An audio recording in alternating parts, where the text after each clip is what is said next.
अस्सलाम वालेकुम स्टूडेंट्स, क्या हाल है। उम्मीद करता हूँ आप सब खैरियत से होंगे। आज हमारा चैप्टर नंबर 3 हम स्टार्ट करने लगे हैं, मैट्रिसेस एंड डिटर्मिनेंट्स।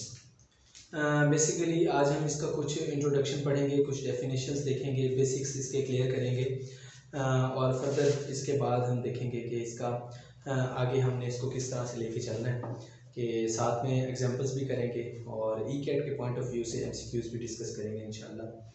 तो बेसिकली हम मैट्रिसेस की अगर बात करें तो मैट्रिसेस क्या होता है, ए रेक्टेंगल अरे enclosed bye brackets is called a matrix. अब ये हो गई बेसिक डेफिनेशन।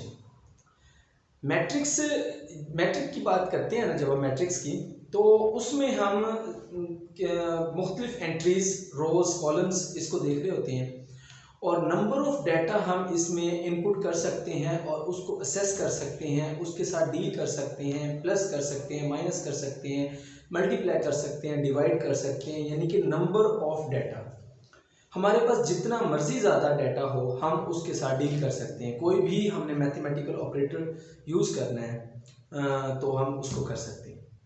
अब मैट्रिक्स की जब बात हुई है तो मैट्रिक्स जिस तरह मैंने आपको कहा कि 1 2 3 4 ये एक मैट्रिक्स होता है। अब इसके जो मेंबर हैं, इसके मेंबर्स को हम एलिमेंट्स भी कहते हैं, एंट्रीज भी कहते हैं। इसमें दो चीजें होती हैं, रोज एंड कॉलम्स। ये जो मैं एरो शो कर रहा हूं फ्रॉम लेफ्ट टू राइट, ये आपके रोज होते हैं और अब अपवर्ड टू डाउनवर्ड जो एरो हैं यानी कि इस सिंक में ये हमारे पास कॉलम्स होते हैं। अब इस अगर मैं मैट्रिक्स की बात करूं तो ऑर्डर होता है, यानी कि हम ऑर्डर ऑफ मैट्रिक्स डिफाइन करते हैं number of rose multiply by number of columns. तो हम बेसिकली इसको m क्रॉस n से शो करते हैं। जो m है वो हमारे पास नंबर ऑफ रोज को शो करता है, जो n है वो नंबर ऑफ कॉलम्स को शो करता है। तो अब ये हो गया इसका ऑर्डर, यानी कि कोई सी भी मैट्रिक्स का अगर हमने ऑर्डर बताना हो तो m बाय n यानी कि हम इसका ऑर्डर बताते हैं। अब उस लिहाज से अगर देखा जाए तो ये मैट्रिक्स, इसको एक नाम दे देते हैं A का। अब इसका ऑर्डर देखें तो ये 2 बाय 2 का है, क्योंकि हमारे पास 2 रोज हैं एंड 2 कॉलम्स हैं इस मैट्रिक्स के अंदर। अब ये हमारे पास बेसिक डेफिनेशन और उसको एक्सप्लेन कर दिया मैंने कि मैट्रिक्स होता क्या है। अब इसमें एक चीज रह गई है कि इसमें हर एक एंट्री, किसी भी मैट्रिक्स में कोई भी एक एंट्री होती है, उसकी एक खास पोजीशन होती है। उस पोजीशन को हम असेस कर सकते हैं, यानी कि हमारे पास नंबर ऑफ रोज हैं, नंबर ऑफ कॉलम्स हैं। तो अब उस किसी एक रो में, किसी एक कॉलम में कोई एंट्री है, कोई एलिमेंट है या कोई नंबर लिखा हुआ है, हमने उसको असेस करना है तो हम उसको कैसे करेंगे। तो इसकी एक खास पोजीशन होती है, यानी कि अगर मैं इसको जर्नल लिखूं इसी मैट्रिक्स को, तो मैं इसको लिखूंगा ए आई जे ए आई जे ए आई जे और ए आई जे। तो ये हमारे पास एक मैट्रिक्स है। अब ए की मैं बात करूं तो यहां पर ए की वैल्यू कुछ भी हो सकती है। जैसे इस मैट्रिक्स में ए की वैल्यू 1 है और सेकंड वाले ए की वैल्यू 2 है, 3, 4। अब ये आई जे क्या है, हमारे पास आई शो करता है रो को और जे हमारे पास शो करता है कॉलम को। अब हर एक मैट्रिक्स का रो एंड कॉलम, हर एक मैट्रिक्स के अंदर जो जो एंट्रीज हैं रोज एंड कॉलम्स की, वो डिफरेंट होंगी। अब फॉर एग्जांपल कि हर एक की पोजीशन डिफाइन करती है। अगर मैं इस एलिमेंट नंबर 4 की बात करूं जो कि ये है, अब इसकी आई की वैल्यू क्या होगी, आई चूंकि रो है, अब आई इसका 2 होगा और इसका जे क्या होगा, जे हमारे पास होगा 2, क्योंकि ये सेकंड रो सेकंड कॉलम पर है। अगर मैं इसको उनकी पोजीशन के लिहाज से लिखूं, मतलब ये कि A1 1, अब A1 2, हमारे पास यहाँ पे जो आ जाएगा A21 A22, ये इनकी पोजीशंस को डिफाइन कर रहे हैं। इट मींस कि हमारे पास जो इस पोजीशन पे एलिमेंट आएगा उसकी पोजीशन क्या होगी 2 यानी कि सेकंड रो सेकंड कॉलम। इसी तरह से ये 2x2 मैट्रिक्स है तो ये number of rose and number of columns हो सकते हैं। यानी कि फॉर एग्जांपल इस तरह से कि ये हमारे पास A1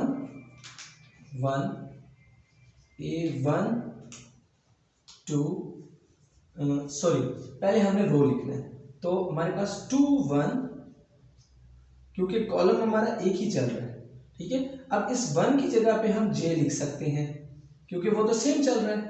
अब इसी तरह से A3J ये कंटिन्यू जाएगा हमारे पास AM तक और साथ में J आ जाएगा क्योंकि फर्स्ट रो है। अब अगर हमारे पास फर्स्ट कॉलम है, रोज हमारे पास डिफरेंट है। अब इसी तरह से अगर हम बात करें कि A1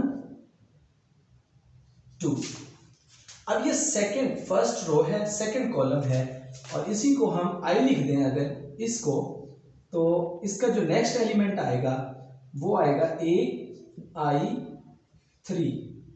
ये कंटिन्यू कहां तक हमारे पास आएगा AI और N, यानी कि ये number of rose and number of columns एक मैट्रिक्स में हो सकते हैं। और हर एक एलिमेंट की, कोई एलिमेंट किसी भी रो में है किसी भी कॉलम में है, उसकी एक स्पेसिफिक पोजीशन है, स्पेसिफिक लोकेशन है जिसकी मदद से हम उसको असेस कर सकते हैं। हम बता सकते हैं कि इस पोजीशन, इस रो या इस कॉलम के ऊपर या इस लोकेशन के ऊपर ये एलिमेंट है। तो ये था बेसिक हमारे पास मैट्रिक्स। अब फर्दर आगे हम देखते हैं कि कुछ टाइप्स होती हैं। I multiply by J M cross N, इसका भी मैंने बताया, IJ का भी बताया। तो ये कुछ इंपॉर्टेंट चीजें हैं, मे भी किसी भी लिहाज से पूछी जा सकती हैं। अब उसके बाद आ जाता है row matrix, column matrix, rectangular matrix, square matrix. जिस तरह आपको मैट्रिक्स का पता चल गया, इसी तरह से अगर मैं रो मैट्रिक्स की बात करूं, कोई भी मैट्रिक्स जो कि जिसमें सिर्फ एक रो आती है, उसमें कॉलम ज्यादा हो सकते हैं, रो एक हो तो उसको हम रो मैट्रिक्स कहते हैं। और इसी तरह से अगर किसी भी मैट्रिक्स के अंदर एक कॉलम हो तो उसको हम कॉलम मैट्रिक्स कहते हैं। फॉर एग्जांपल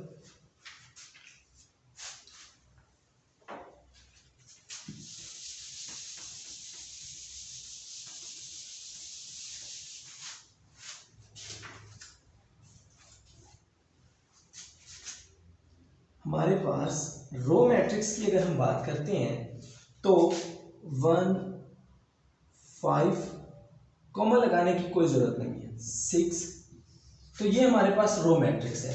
अगर मैं इसी की कोई जनरल टर्म लिखूं तो वो हमारे पास आएगा A। अब चूंकि रो मैट्रिक्स लिख रहे हैं तो रो में हमारे पास एक ही रो आती है। अब उसमें कॉलम चेंज होते जाएंगे क्योंकि ये इस लिहाज से फर्स्ट कॉलम है, ये सेकंड कॉलम है, ये थर्ड कॉलम है। अब अगर मैं I की बात करूं, I हमारे रो को शो करता है तो I सेम आएगा, साथ में 1 आ जाएगा।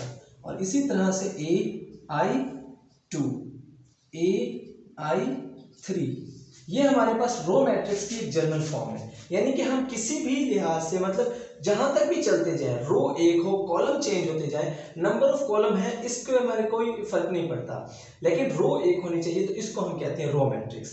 और सेम इसी तरह से अगर हमारे पास सिर्फ एक कॉलम हो और रोज चेंज होती जाएं तो हम उसको कहते हैं कॉलम मैट्रिक्स। यानी कि इस तरह से 1 2 3 4 ये हमारे पास कॉलम मैट्रिक्स होगा।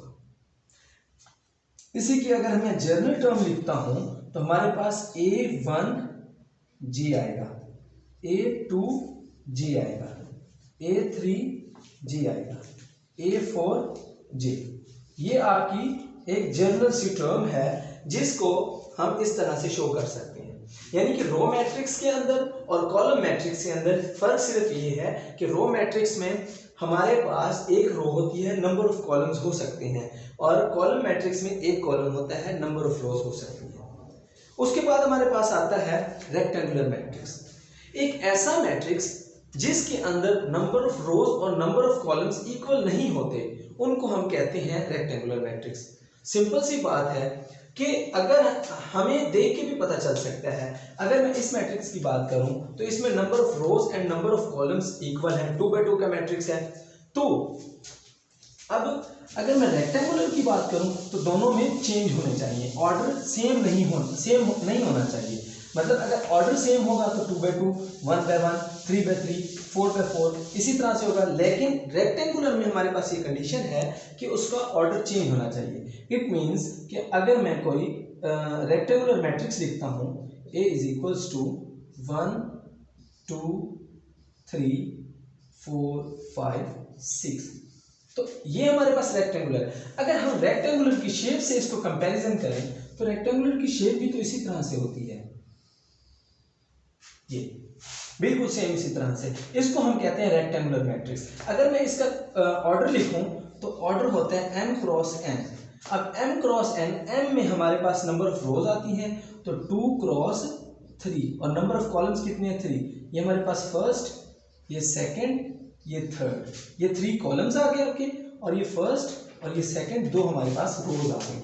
अगर इस जगह पे हम ये कहते हैं कि नंबर 5 की पोजीशन क्या है, तो नंबर 5 की जो पोजीशन होगी वो हमारे पास कैसे फाइंड करेंगे, सेकंड रो यानी कि 2 और सेकंड कॉलम 2 2, तो 2 2 इस नंबर 5 की पोजीशन होगी, इसको हम कहते हैं रेक्टेंगुलर मैट्रिक्स। अब अगर हम बात करें स्क्वायर मैट्रिक्स की, तो स्क्वायर की शेप किस तरह से होती है, स्क्वायर की शेप हमारे पास इस तरह से होती है कि हमारे पास चारों साइड्स इसकी इक्वल होती हैं। अप्रोक्सीमेटली मैंने तकरीबन सेम ही बनाया है।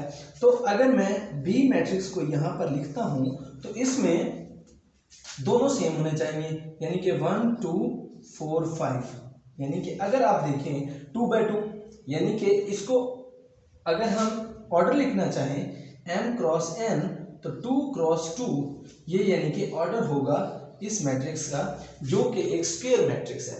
स्क्वायर मैट्रिक्स की कंडीशन ये है कि इसमें number of rose and number of columns equal होते हैं, और रेक्टेंगुलर मैट्रिक्स की ये कंडीशन है कि इसमें number of rose and number of columns equal नहीं होते, इसको हम रेक्टेंगुलर मैट्रिक्स कहते हैं। उसके बाद आ जाता है प्रिंसिपल ऑफ डायगोनल। अब डायगोनल की बात करते हैं तो डायगोनल एंट्रीज कौन सी होती हैं, प्रिंसिपल, और हमारे पास डायगोनल मैट्रिक्स है, इसको हम बाद में देखेंगे, ये उसी में यूज हो जाएगा। डायगोनल एंट्रीज वो होती हैं, तो अगर मैं जर्नल की बात करूं, अब यहां पर एक मैट्रिक्स लिखते हैं जो कि ये लिखा हुआ है, हमारे पास ये 2x2 का मैट्रिक्स है। तो अगर मैं इसकी बात करूं तो हमें कुछ इसमें कॉमन चीजें नजर आ रही हैं। कॉमन ये है कि कुछ इसमें एलिमेंट ऐसे हैं जिनकी पोजीशन सेम है, मतलब पोजीशन वैसे तो चेंज है, यानी कि रो और एंड कॉलम्स की पोजीशन सेम है। यानी कि अगर ये फर्स्ट एलिमेंट की बात करूं 1 1 है, यानी कि फर्स्ट रो फर्स्ट कॉलम, ये इसकी बात करूं तो ये 2 2 है, सेकंड रो सेकंड कॉलम, और इसी तरह से अगर ये 3x3 मैट्रिक्स का होता, ऑर्डर का होता, तो इसमें 3 3 भी आ जाता, यानी कि 1 1 2 2 3 3। तो डायगोनल की कंडीशन ये बनती है, डायगोनल एंट्रीज वो होती हैं where i is equals to j, यानी कि नंबर ऑफ रोज, यानी कि जो नंबर रो का है वो नंबर कॉलम का हो, तो हम उस एंट्री को डायगोनल एंट्री कहते हैं। सिंपल। अगर हमारे पास if i is not equals to j, then वो एंट्री हमारे पास डायगोनल एंट्री नहीं होगी, ये हम कहते हैं डायगोनल एंट्रीज को। अब अगर हम बात करें डायगोनल मैट्रिक्स की, तो डायगोनल मैट्रिक्स की कंडीशन क्या है, aij, तो सिंपल हमारे पास ये कंडीशन तो आ गई, aij is equals to ai is equals to j, यानी कि डायगोनल एंट्रीज और ये नॉन डायगोनल एंट्रीज। अब डायगोनल एंट्रीज की कंडीशन क्या है कि diagonal entries where i is equals to j, ये जब होनी चाहिए तो हमारे पास वो नॉन जीरो एंट्री हो, और इसी तरह से जब हमारे पास जो नॉन डायगोनल एंट्रीज हैं वो 0 होनी चाहिए, तो हम इस मैट्रिक्स को कहते हैं डायगोनल मैट्रिक्स। अब देखते हैं इसकी कंडीशन में वाज़ेह करके आपको दोबारा लिख के दिखाता हूँ कि डायगोनल एलिमेंट्स इसका आपको पता चल गया, और डायगोनल एलिमेंट्स के बाद डायगोनल मैट्रिक्स कौन सा होता है वो मैं आपको यहाँ पे दोबारा से एक्सप्लेन करता हूँ। अब देखिए फॉर एग्जांपल हमारे पास एक मैट्रिक्स है ए, ठीक है। अब इसमें मैं 2x2 का लिखता हूँ तो ये हमारे पास आ जाएगा 0 1 3, ये आ जाएगा 0। अब अगर हम इसकी कंडीशन देखते हैं, कंडीशन हमारे पास ये है कि जो डायगोनल एंट्रीज हैं वो हमारे पास 0 नहीं होनी चाहिए। तो अगर मैं इसकी बात करूं तो इसकी पोजीशन क्या है, इसकी पोजीशन है 1 1, इसकी पोजीशन क्या है, इसकी पोजीशन है 2 2।